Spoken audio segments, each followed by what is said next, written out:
Hey guys, हम देखेंगे immunity. तो बेसिकली इम्यूनिटी के दो टाइप होते हैं, एक होती है innate immunity and another is acquired immunity. तो हम बेसिकली देखेंगे एक्वायर्ड इम्यूनिटी। तो एक्वायर्ड इम्यूनिटी पैथोजन स्पेसिफिक होती है, जो कि इनेट इम्यूनिटी पैथोजन स्पेसिफिक नहीं होती। पैथोजन स्पेसिफिक मतलब क्या, वायरस ने आपके बॉडी के ऊपर अटैक कर दिया तो वायरस के अगेंस्ट अलग एंटीबॉडीज क्रिएट हो जाती है, बैक्टीरिया के अगेंस्ट अलग एंटीबॉडीज क्रिएट हो जाती है। तो इसीलिए हम कहते हैं पैथोजन स्पेसिफिक। एंड सेकंड होता है कैरेक्टराइज बाय मेमोरी। तो innate immunity characterise by memory नहीं होती। तो हम देखेंगे, आपको पता हो जाएगा चलेगा। तो इन्हीं एक पैथोजन है, पैथोजन ने अपने बॉडी के ऊपर इनकाउंटर कर दिया, अटैक कर दिया, तो आपकी बॉडी रिस्पॉन्स कर दी है। उस रिस्पॉन्स को कहते हैं हम प्राइमरी रिस्पॉन्स। प्राइमरी रिस्पॉन्स मतलब क्या होता है? प्राइमरी रिस्पॉन्स मतलब एंटीबॉडीज ही क्रिएट हो जाती है, लेकिन जो प्राइमरी रिस्पॉन्स होता है वो लो इंटेंसिटी होता है। अब हम देखेंगे कि आपके बॉडी के ऊपर इनकाउंटर कर दिया XYZ पैथोजन ने, मतलब एनी वायरस ने, एनी बैक्टीरिया ने। अब अगली बार सेम वायरस ने या सेम बैक्टीरिया ने आपके बॉडी के ऊपर अटैक कर दिया अगेन, 1 साल बाद, 2 साल बाद, 10 साल बाद। तो आपकी बॉडी जो रिस्पॉन्स क्रिएट करती है उसको हम बोलते हैं सेकेंडरी रिस्पॉन्स। क्यों सेकेंडरी रिस्पॉन्स क्रिएट करती है? Due to the memory. आपके इम्यूनिटी को पता होता है कि उस समय आप अपने बॉडी के ऊपर वो वायरस ने अटैक कर दिया था, सेम वायरस ने अभी अटैक किया है, तो इसीलिए हम कहते हैं मेमोरी। तो मेमोरी होता है सेकेंडरी रिस्पॉन्स। तो सेकेंडरी रिस्पॉन्स हाई इंटेंसिटी का होता है, प्राइमरी रिस्पॉन्स लो इंटेंसिटी का होता है, लेकिन सेकेंडरी रिस्पॉन्स हाई इंटेंसिटी का होता है। क्यों? Due to the memory. क्यों? कौन सी? इम्यूनोग्लोबिन मेमोरी होती है। इम्यूनोग्लोबिन मेमोरी मतलब आपको बॉडी को पता होता है कि इस वायरस के अगेंस्ट कौन सी एंटीबॉडीज क्रिएट करनी है। जब आपको सेकंड अटैक करना पड़ता है तब आपकी body antibodies Quickly and large amount में प्रोड्यूस कर दी है। तो इसीलिए हम कहते हैं कि हाई इंटेंसिटी होता है। क्यों हाई इंटेंसिटी? क्योंकि आपके बॉडी को इम्यूनोग्लोबुलिन मेमोरी होती है, तो इसी वजह से आपकी body Quickly and large amount of antibodies create करती है। तो इसीलिए हम कहते हैं हाई इंटेंसिटी। तो देखेंगे हम अगली स्लाइड में। जो प्राइमरी रिस्पॉन्स होता है और जो सेकेंड रिस्पॉन्स होता है we carried out with the help of lymphocyte. तो lymphocyte is a type of WBC, जो आपके बॉडी के अंदर, ब्लड के अंदर जो white blood cells and red blood cells होते हैं, उनमें से जो व्हाइट ब्लड सेल्स है इसका टाइप होता है लिम्फोसाइट।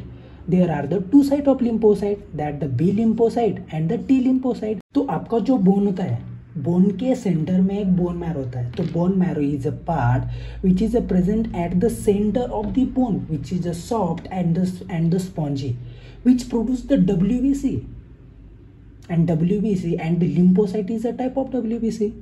तो आपके बॉडी के अंदर लिम्फोसाइट क्रिएट हो जाती है, चाहे वो B लिम्फोसाइट हो या T लिम्फोसाइट हो। वो क्या, कहाँ पे प्रोड्यूस होते हैं? In the centre of the bone, in the bone marrow. Okay, lymphocyte अभी जो इधर से क्या हो गई, लिम्फोसाइट प्रोड्यूस हो गई। अब जो लिम्फोसाइट बोन मैरो के अंदर ही मैच्योर होते हैं उनको हम कहते हैं B लिम्फोसाइट, और जो लिम्फोसाइट थाइमस ग्लैंड के अंदर मैच्योर होते हैं उनको हम कहते हैं T लिम्फोसाइट। Okay, done. अब जो B लिम्फोसाइट होते हैं वो प्रोड्यूस करते हैं एंटीबॉडी, T लिम्फोसाइट प्रोड्यूस करते नहीं, help to produce the B lymphocyte, T lymphocyte. Hence it is also called as a helper T cell. Why? Because they are not produce the antibodies, they help to produce the antibody to B lymphocyte. B lymphocyte को help करते हैं to produce the antibodies. तो antibodies क्या है? एक protein है। Antibodies एक क्या है? प्रोटीन है। तो हम एंटीबॉडीज का जब हम स्ट्रक्चर देखेंगे तब आपको पता चलेगा they are the peptide chains, they have the 2 heavy peptide chain and the 2 light chain, 2 heavy chain, 2 left chain. So hence it is formula is a H2L2 and here is the binding site of the antigen.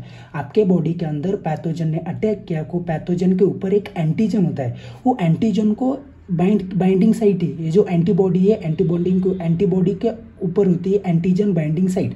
तो आपका antigen bind होती है और उनको उसको destroy किया जाता है, तो antibody. And antibody is against the pathogen. जो एंटीबॉडीज होती है वो प्रोटीन्स होते हैं, वो अगेंस्ट द पैथोजन प्रोड्यूस होते हैं, वो ब्लड के अंदर होते हैं। So it is called as humoral immune response, क्योंकि ब्लड के अंदर एंटीबॉडीज होते हैं।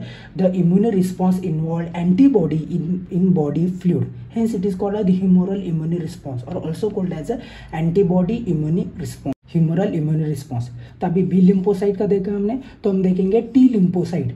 जो एक्वायर्ड इम्यूनिटी उसका हम दो टाइप के इम्यून रिस्पॉन्स होते हैं, एक humoral immune response also called as antibody immune response, और सेकंड होता है टी लिम्फोसाइट का हम देखेंगे सेल मेडिएटेड इम्यूनिटी। तो बेसिकली सेल मेडिएटेड इम्यूनिटी में क्या होता है, जब आपका कोई organ kidney liver eye heart fail to function, तो आपको नॉर्मल फंक्शन के लिए ट्रांसप्लांटेशन के लिए आप सर्च कर सकते हो कि कोई डोनर है क्या ट्रांसप्लांटेशन के लिए, आपको डोनर मिल सकता है। तो डोनर कोई भी सोर्स है, एनिमल है, तो आप क्या कर सकते हो, ग्राफ्टिंग और ट्रांसप्लांटेशन। तो आपका ग्राफ्टिंग और ट्रांसप्लांटेशन रिजेक्टेड हो गया, क्यों, due to the cell mediated immunity. तो आपकी जब ग्राफ्टिंग करते हो, ट्रांसप्लांटेशन करते हो, तो आपके बॉडी को पता चलता है कि ये सेल पे है नॉन सेल पे, मतलब अपनी ही बॉडी का पार्ट है, कोई अलग दूसरे बॉडी का पार्ट है, वो डिफ्रेंशिएट कर सकती है। तो इसलिए कौन सी इम्यूनिटी एक्टिवेट हो जाती है, तो सेल मेडिएटेड इम्यूनिटी एक्टिवेट हो जाती है। तो सेल मेडिएटेड इम्यूनिटी में क्या होता है, जो फैगोसाइट्स होते हैं या antigen specific cytotoxic T lymphocyte हो तो एक्टिवेट हो जाते हैं।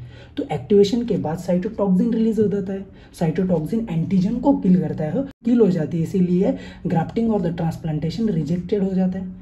अभी डोनर नहीं होता, अपनी बॉडी का कोई पार्ट होता, अगर अपने कुछ फॉर एग्जांपल क्या होता है, जब आपका पिन्ना नहीं होता, जो हेयर है, हेयर के ऊपर जब पिन्ना नहीं होता, तब आपकी जो रिब्स होती है, रिब्स के ऊपर का जो कार्टिलेज होता है वो अपने पिन्ना की तरफ लगा दिया जाता है। जो होती है कंडीशन अनोटिया, मतलब उसमें पिन्ना एब्सेंट होता है, तब आपके बॉडी का ही पार्ट होता है, तब सेल मेडिएटेड इम्यूनिटी एक्टिवेट नहीं होती, क्योंकि सेल मेडिएटेड इम्यूनिटी को पता होता है कि अपना ही बॉडी का पार्ट है।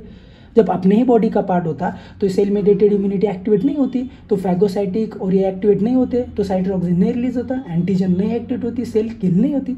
लेकिन अलग बॉडी का पार्ट है तो इसीलिए सेल मेडिएटेड इम्यूनिटी एक्टिवेट हो जाती है।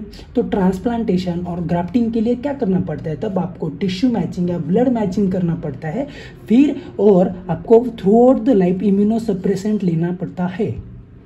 तो अपनी our body is able to differentiate between the self and non-self due to the cell mediated immunity। तो आपको पता चला होगा कि सेल मेडिएटेड इम्यूनिटी होती है और ह्यूमरल मेडिएटेड इम्यूनिटी होती है, इसीलिए हम कहते हैं antibody mediated immunity. So thank you so much guys.